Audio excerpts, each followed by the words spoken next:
And welcome to this segment of TI Now. We're here with Joe Maloney. He's the General Manager of Telecom and Global Accounts at Dell. And Joe, welcome. Thanks, Abe. Thanks for being here. We've spoken in the field, if you will, a couple of times. We've never actually had you in the studio, so we appreciate you coming in. Oh, I'm excited to be here. You have a great operation. I want to start off, by the way, talking about the advisory group meeting that we have planned here in TIA's corporate office. You've had a chance to attend half of that meeting. The other half is after lunch in a few minutes. What's your takeaway from that so far? It's exceeded my expectations in terms of what I was hoping to get out of it.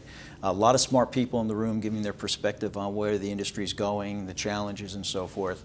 And it's kind of fun to see folks from the software side, the hardware side, services, just a real range of companies kind of giving their perspective on where things are going. And each one has kind of a unique perspective. So it's been really interesting so far. Joe, we talked briefly before we turned the cameras on today about CTIA and our experience, or my experience there. You were at IDF at that time, Right? And there were several panelists that said the same thing, and you mirrored that as well in our conversation earlier. That you want to become more of a solutions provider and not just an equipment provider. What did you mean by that? So it's actually vital for everybody involved for us to do that, for both the company providing the solution, or product as they called it in the old days, as well as the company or organization consuming it. And by that I mean, if you are just selling a part, selling a widget, for the purpose of this example, if you're selling hammers, everything looks like a nail. You're going to try to sell that solution for everything. And somewhere along the line, someone's going to be disappointed. The person consuming that device, consuming that solution, if they don't have a nail, they're going to be pretty disappointed. Likewise, the person who's selling it is ultimately going to have an issue because they're going to lose that customer. So it's really, really important for companies to partner, and I really mean partner, not like the overused term that we constantly hear about in the industry. Partner to understand one another's business so that you can actually provide a true solution to that organization. Now, when you talk about solutions, you also have to talk about problems, and you want to make sure you're coming up with the right solution, but also the right problem. How do you reverse engineer a conversation that you may have with one of your potential customers to find out what the problem is? That's a great point. It's a couple of things. One, it's really listening. When I interview sales guys for our organization and look at prospective candidates, I really look to see how well they listen. Because ultimately, someone who listens really well is going to be far more successful than someone who just wants to talk all the time. It's really important to understand the problem, understand the objective, understand the issue we're trying to solve. And if you can do that, you now have a deep understanding. You have context. Once you have context and you know what you're trying to accomplish and you know what you're trying to do, you're in great shape. It's like somebody who has a stomach ache, and you listen to the person, you say you have a stomach ache, and you start to think about all these different things you could do, and you prescribe all these procedures and medicine and so forth. And then afterwards you find out, well, they hadn't eaten in a day, so they were just really hungry. So it's about context. It's about understanding what the actual problem is. Joe, we here at TI Now have followed Franklin's OEM, Franklin Flint, by the way, for the viewers that don't know who he is. Everybody knows who Franklin is. Well, there you go.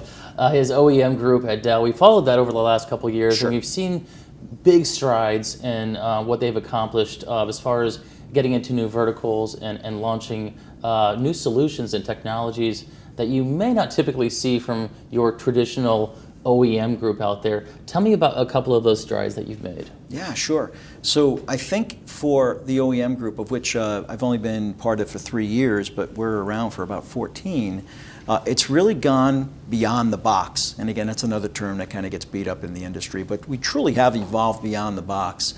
Back in the day, it was taking a box, desktop, workstation, server, customizing it to some extent, making it meet the customer's needs, and life was good. You moved on from there. That was kind of 1.0. 2.0 is, let's really look at your business model. Let's look at how you do things. And that company that may have provided a box to their customers, that was the underlying foundation of their solution, now doesn't need a box anymore. It's all virtual. They do it in the cloud. They deliver it as a service. But they still have unique requirements. They're still trying to deliver their IP to their customers. So who do you go to?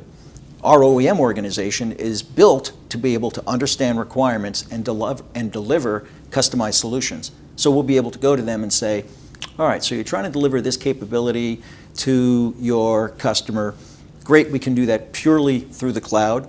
or maybe we need some sort of little endpoint device, and we've got solutions for that. Put that little endpoint device there, and that'll help cache the solution or something along those lines.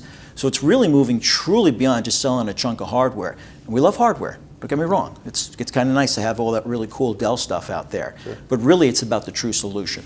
Joe, of course, another one of those strides that I was talking about for your group at Dell was enhancing and growing your footprint in overseas markets. Where are you with that right now? Great question. So my space, I focus almost 100% on the telecom industry. I have a little bit of some other stuff I do as well. You have to have at least 2 or 3 jobs in the corporate world today. But for that primary role in the telecom space, most of my team are in Europe.